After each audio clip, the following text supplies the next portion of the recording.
Hey guys, this video is going to be for beginner nappers or people who have not yet used a shaft punch.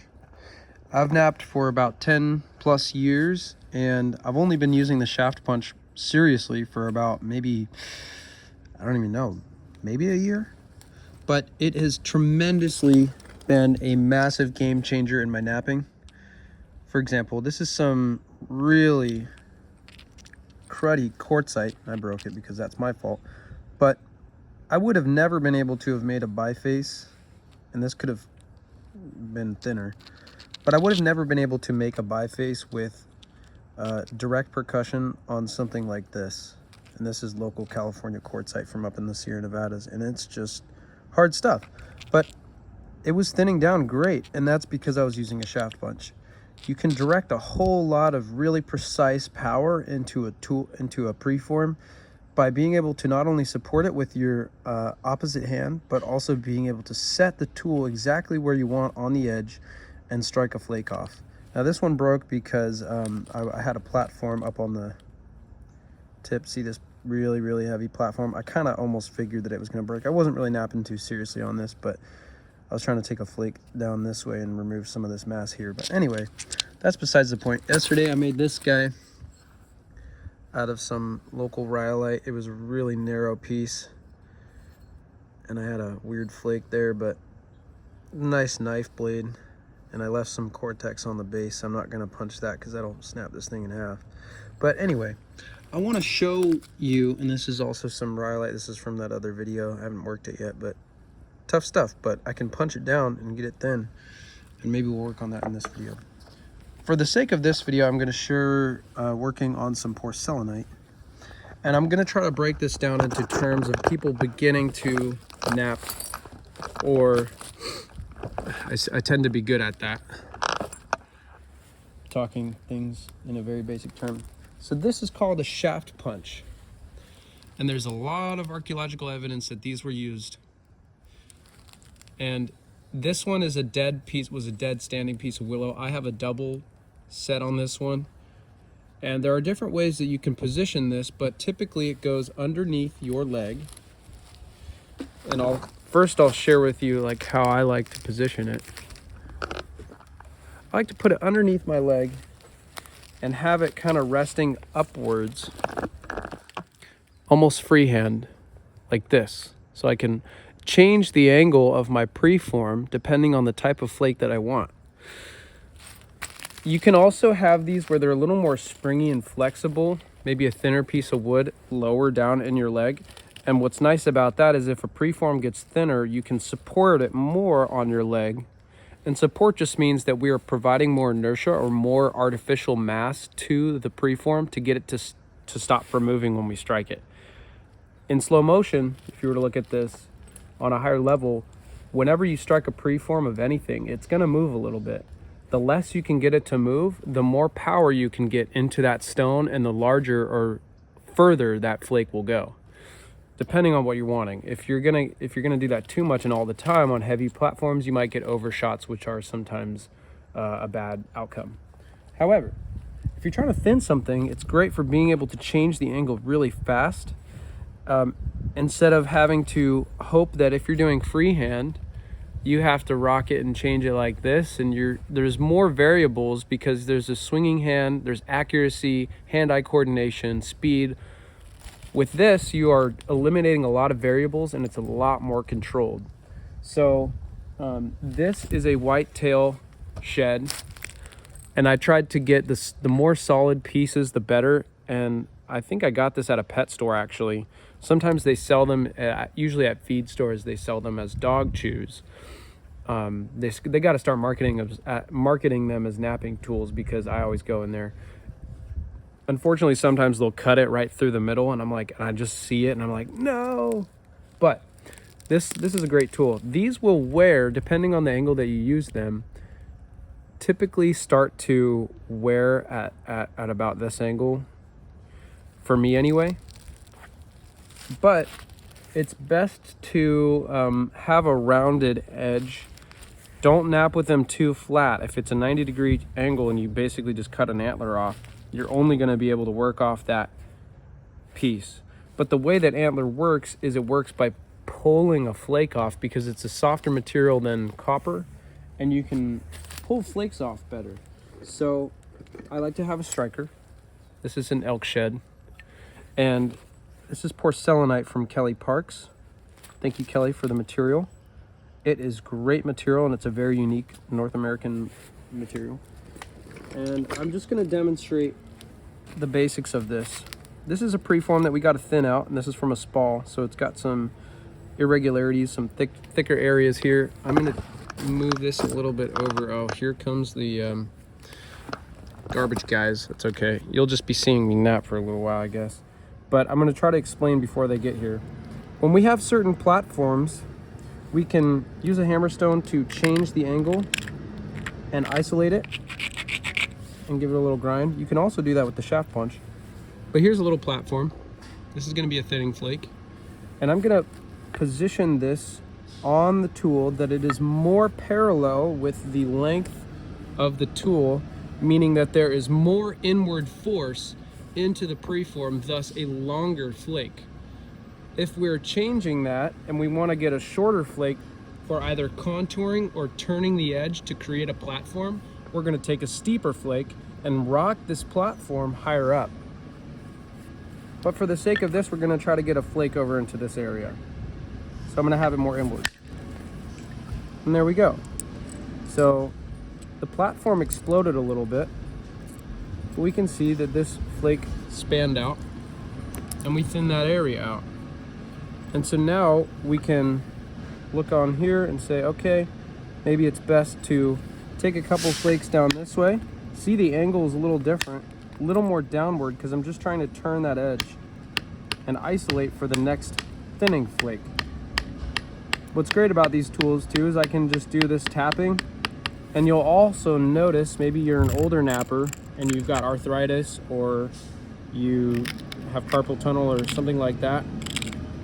This is great for reducing strain on your bones and your muscles, because if you have a heavy billet like this and you're trying to provide a lot of power, you're pulling this back and forth all the time, and that can be a lot of strain on your body. This, I'm letting a lot of the percussion on this is just the weight of the tool down onto this.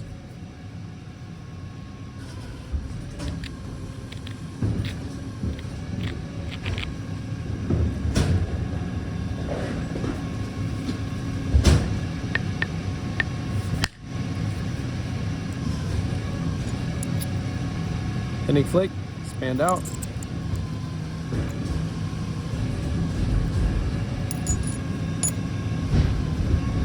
Come down this way, clean up a little bit.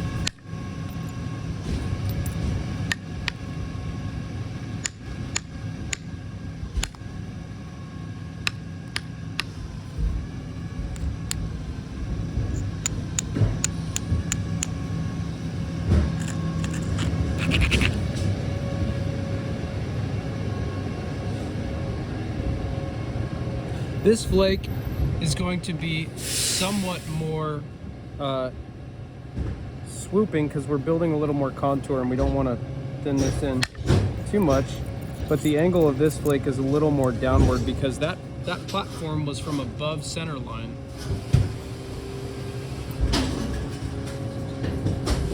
You see it there, we're adding some contour. We got a thick spot right here, so let's create a platform to hopefully get through that area.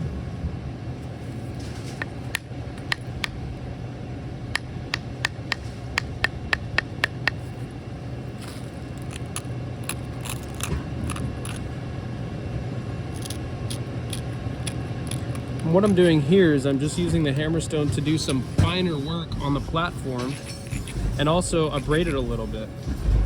You hear all that devitage going into the trash? Okay, so this is going to be another flake and this one's going to go out into here.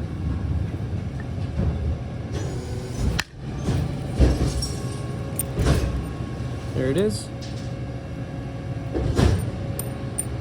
We were able to really direct the force of that, and we've got another thickness area here, but right now this edge is starting to face this side, so we should start thinning and adding some contour to the side of this fall. can also do some basal thinning. It's getting hot out here.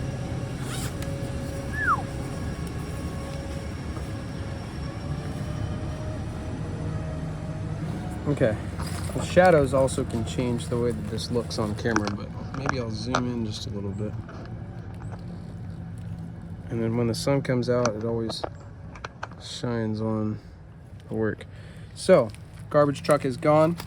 Let me show you this. One of the good aspects of this too is that when we turn an edge, we can also do it pretty fast, and we can provide a lot more power to those edge turning flakes for areas that might be thicker. So this is just an opportunistic flake here or series of flakes because this edge is turned. We're gonna take some short ones here. Depending on the platform, we can change the angle of the preform because a heavier, thicker platform is going to require more force, and sometimes we don't want that, so we might tilt it up a little bit so we can get a shorter flake. That was just to balance that out. We have some thickness over here. This is a low spot because it's a spall, so we're gonna turn this edge. There's a little inclusion here. We're gonna turn this edge so we can take some flakes this way and blend that area in. So, I'm gonna turn this and notice the angle that I'm doing this. I'm using the tool to create a platform, and I'm tilting this really high. And by tilting it at a high angle, I'm creating a nice steep platform for myself to take some thinning flakes down this way. And I'm only going to create that platform up to the point to where it's the right thickness. There are some little nubs, so we can just get rid of those.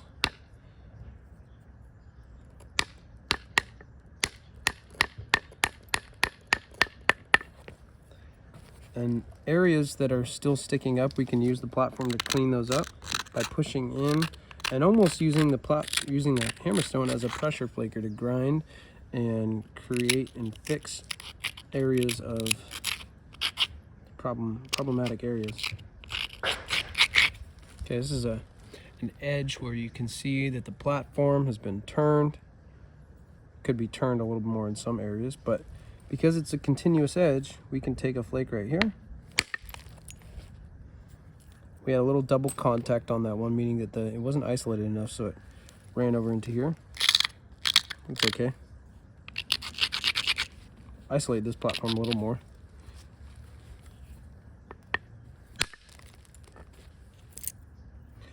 You can see the angle of how I hold this tool matters a lot.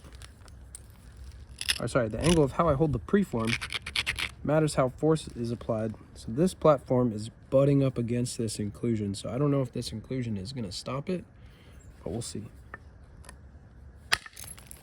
Oh, it dove right underneath the inclusion. Thought I went a little deeper. I guess not. So this is the time when you have to start thinking about what kind of point style we're going to make from something like this. Do we want more body on it? Is it going to be thicker? And if so, we need to start taking into account how far our flakes are going to go and what angle they're coming in at. So this right here, tilting the platform down tilting the angle down so that we can get a shorter flake off of that platform, because I don't want a long flake there, otherwise it's just going to dive into this low area. There's a platform here. We do want to blend it in with this area, so the reason I jumped around is because I want to isolate it a little more so we don't make contact with an area we don't want to. Nice blending flake. Flattening out the side or evening out the side that is a spall. And we can see another flake or low area here.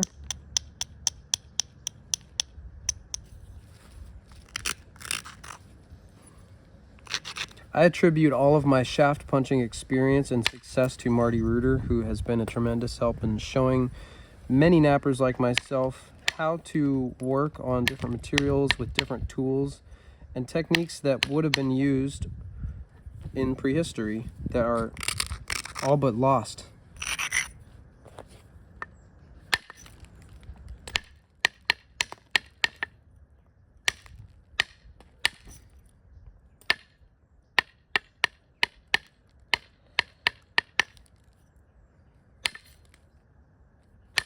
And this is very basic shaft punching because this preform is not supported on my leg yet. Later on, if I'm trying to take longer, more precise flakes, I might support it on my leg. For this preform though, because it's a fairly controlled piece from a spall, I don't need to do a whole lot more thinning. So, but in the case right here, we've got two areas where we need some flakes. We've got this area right here. And when I'm turning a little area like this, it's good to use the top of the punch. If I'm using the bottom of the punch, there's too much contact, and because I hit it, there's more follow through and more contact with the platform, and we might remove too much of the edge. All we're trying to do is take some tiny little flakes to turn that edge just enough, just to change the angle and minimize the amount of width that we lose in creating this platform. And I use the hammerstone mainly to grind off these little problematic areas, little nubs and divots and stuff that the tool cannot remove. So first I'm going to isolate it. To isolate it, I'm going to tilt it. Oh, so that crushed may not have been isolated, or may not have been abraded enough. Sometimes that happens, but that's okay because all we're trying to do is isolate. And then secondly, I'm going to space it away from that hinged area, because if I don't space it enough, then all that power is going to dive right into that hinge scar, and we're going to build up a higher stack. Okay, here it is. There we go. It was a heavier platform, so it took a little bit more power to release. And we also have another ridge here, which I will space accordingly. This is also a heavier platform. We're gonna get this flake to go a little further. So, if we wanna get a flake to go further, we're gonna hold it at more of a parallel angle to our punch. If we want it to go shorter, tilt it lower. If we want somewhere in between, about right there. I want this one to go all the way over into here and blend with this lower area. So I'm going to hold it at a steeper angle and get it more inward. And now we can blend that area in from this side. That makes this area, which was originally a thin spot on the spall, a thick spot or a higher spot. And that's the name of the game. So again, notice how I'm tilting and using the top of the punch.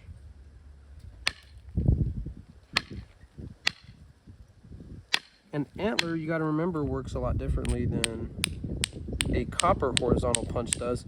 Copper horizontal punches tend to be used more for placing the copper tip right on the middle of the platform that's been abraded properly and breaking. This works more so by the action of pulling a flake off, just as a soft hammerstone does. So here we are again. I'm just going to blend this with a somewhat of a steeper flake downward. And we have too thick or too fat of a platform, so I'm going to see if we can opportunistically take a flake off of it, which we were able to, but it did hinge a little bit. Fortunately, we're up towards the tip.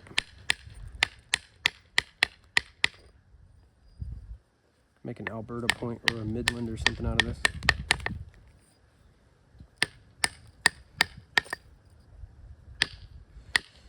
One of the things that you got to be careful of when you're punching with this is, because it's so efficient in conserving power and transferring power into a piece, your platforms don't have to be super heavy and fat. This is a really heavy fat platform, and you got to be careful about that.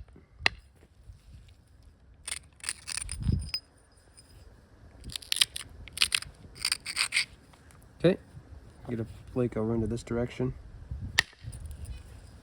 There it is.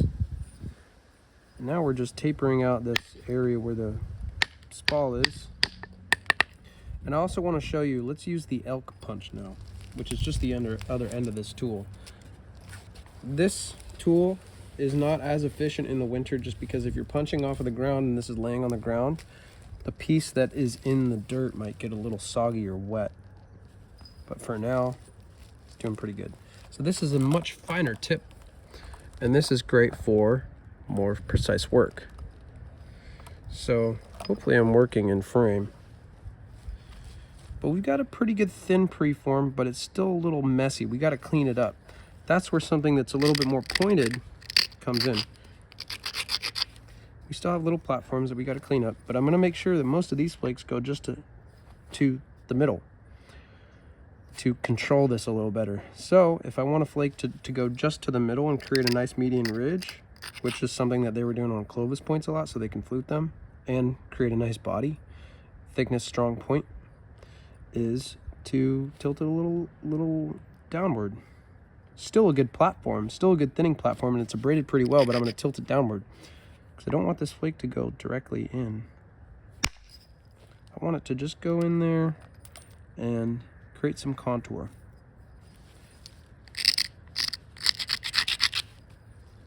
Right here. And these are just going in there, cleaning up areas of thickness, but they're also creating contour and balance. Could also make a cool Alberta point out of this.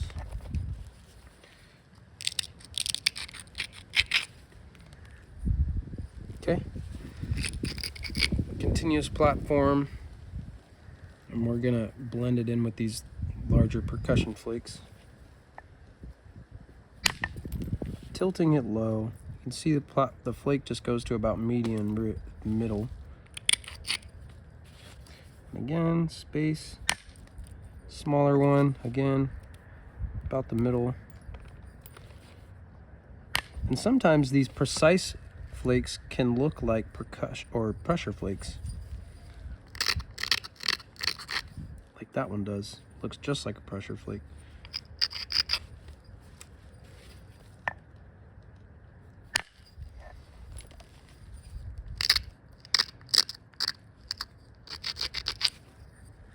Okay. Nice medium ridge flake there. Porcelainite sometimes can hinge out a little bit.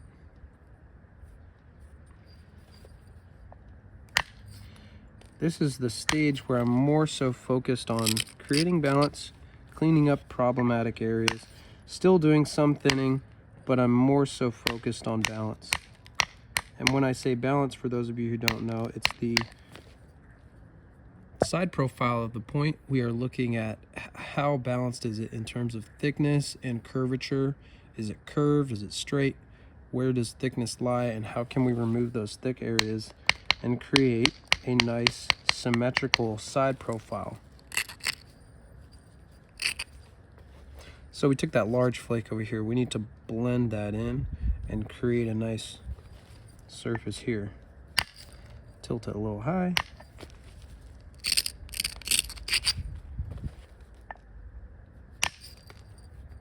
And blend it in.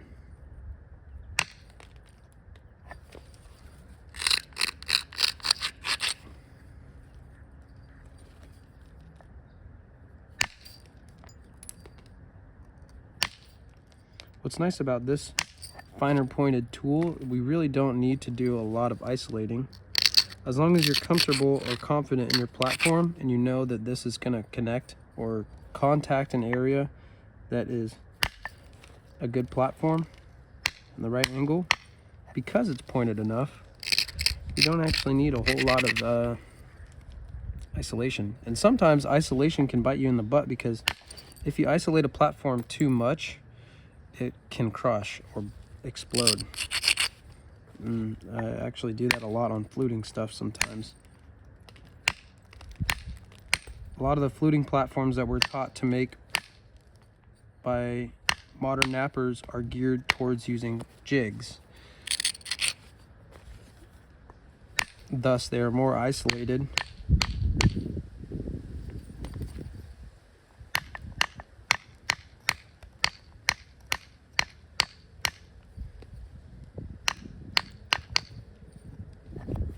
We need some thinning flakes down in the base, so I'm going to use this punch to do some thinning. Again, to do thinning flakes, we're going to tilt it more horizontal to the punch or parallel to the punch, and a nice thinning flake right across the base.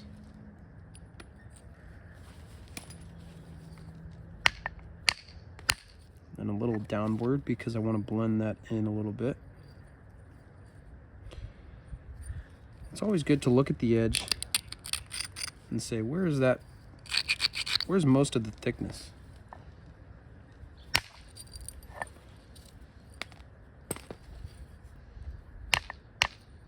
Where does most of the thickness on this point lie?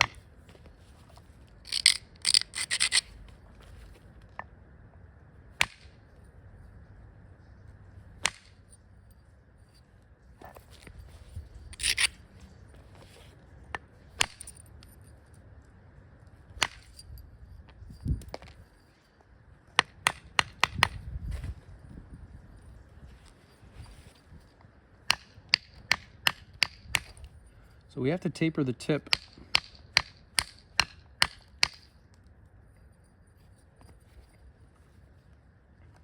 Turn this edge. And so the punch that I'm using right now is elk antler. Elk tends to have, or almost always has, more pith or cancellous antler or bone in the middle. So I'm working and making sure to work off of the solid material on the ends. So that's why I'm holding the punch a little more low instead of higher up.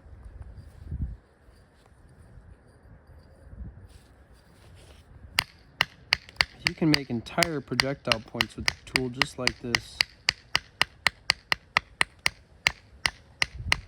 And it's very easily portable, and part of the reason that this would make sense archaeologically is if you are going to be using atlatl darts anyway, you could even substitute a Flintknapping tool onto the shaft of an atlatl dart and then use it as a punch. And then once that's finished up, you take that punch force shaft off, and then you actually put a real point on that you just made.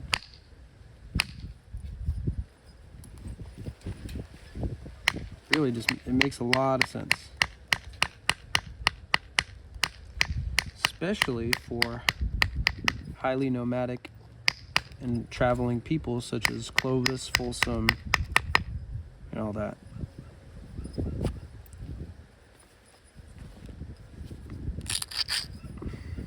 So, turning this edge.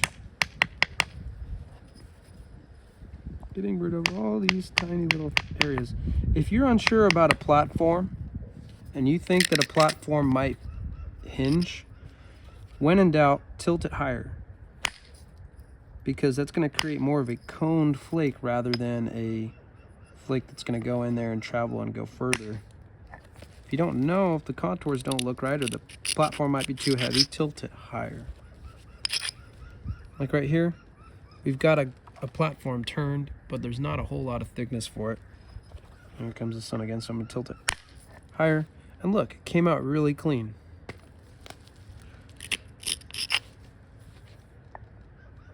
Again, tilt it higher, go next door. Hinged a little bit on that one. It's my fault, maybe too far inward. But you get the idea. You can easily clean up a flake like that from the base. But also, if you're making a certain point style, you don't want to always chase areas like that. So we got to look at the balance on this too. Still got some original spall surface here, so we got to bring this in a little bit in the symmetry.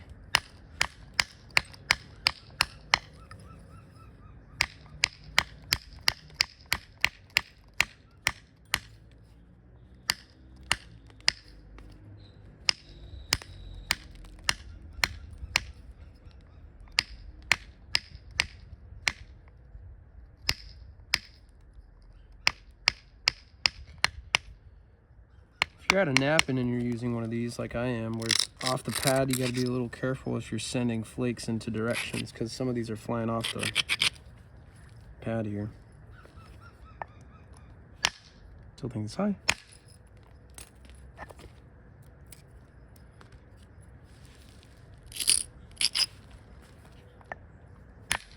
Tilting it high. And I'm turning this edge, also creating a little bit more contour and focusing on how this is right now.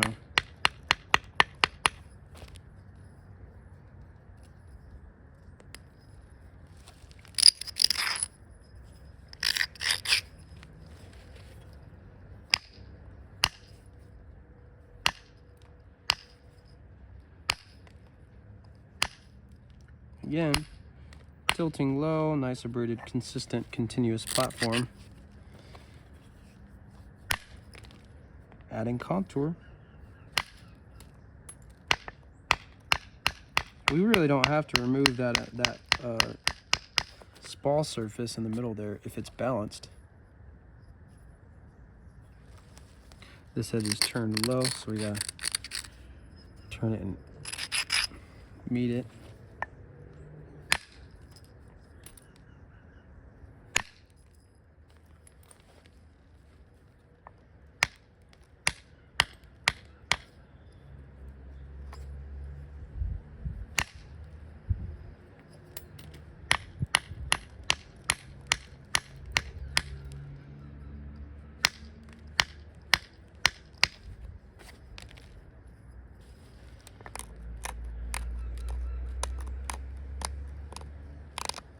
What I'm doing right now is actually turning the edge with the antlers.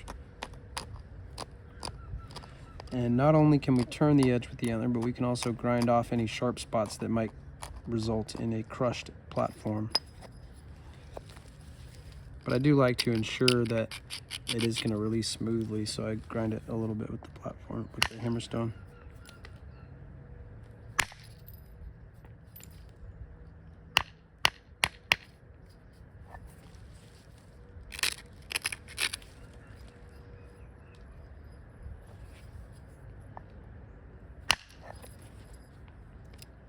If you guys want to buy some of this material, Kelly Parks collects it and does a really good job at grading it. And he's the only person that I know that sells this porcelainite. He's on Facebook, Kelly Parks. Got the group on Facebook, Nappers Buy Sell Trade, or he's also posted in Flintknapping. Also, what I'm doing here is setting this up for a good edge to pressure flake. So I'm always looking at how the balance is. Right now we can see that this edge is tilting more towards this side, so I'm going to continue to take some flake, and I will grind it down this way. And I want to make sure that these come off cleanly, so what I'm doing is I'm tilting it more.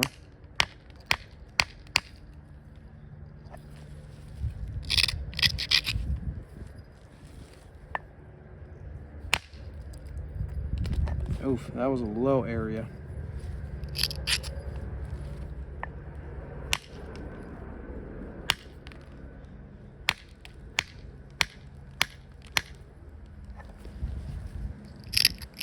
If I'm gonna pressure flake this point, I wanna make sure that there's pretty good contours. I could also, if I want, flute it, if I wanna make a paleo point.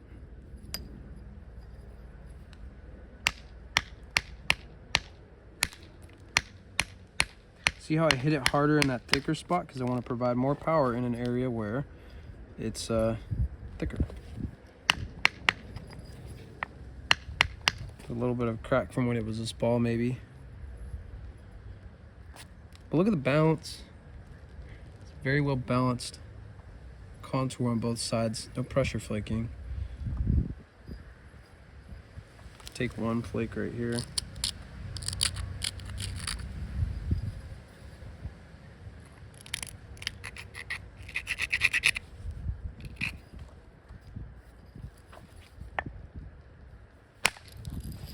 wanted to tilt that one in. This is called a lip flake, and it can happen if the platform is abraded too much, not isolated enough, or there might be a weak spot in the edge that caused the flake to grab a little bit more of the edge than it should have. That's all right. It resulted in a good clean flake. I think we will, as we bring this in, we will make an Alberta stemmed point.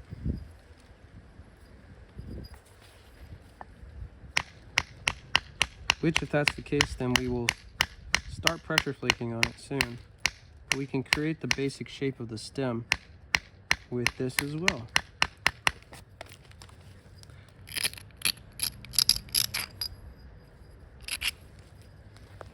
There's a thick spot on the edge there. Get it out like that.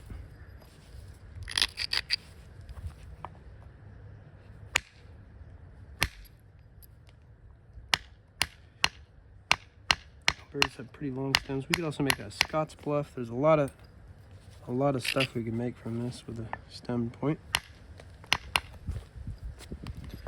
But you guys get the basic idea. I just wanted to share a video of someone who's somewhat or absolutely an amateur when it comes to using punch tools like this, to hopefully be able to translate that to someone who is also a very beginner. Because these are really, really efficient tools. And they don't work the same with copper. Antler shaft punches are great for thinning and making all kinds of stuff. So yeah, that's just a basic understanding or video to explain how you can create a nice preform really fast with decent contours and somewhat clean flaking. So this is porcelainite, which sometimes can step out a little bit. But yeah, I hope that helps some people, because I get a lot of questions about how to use these. And when I first started, I didn't really know how to use it either.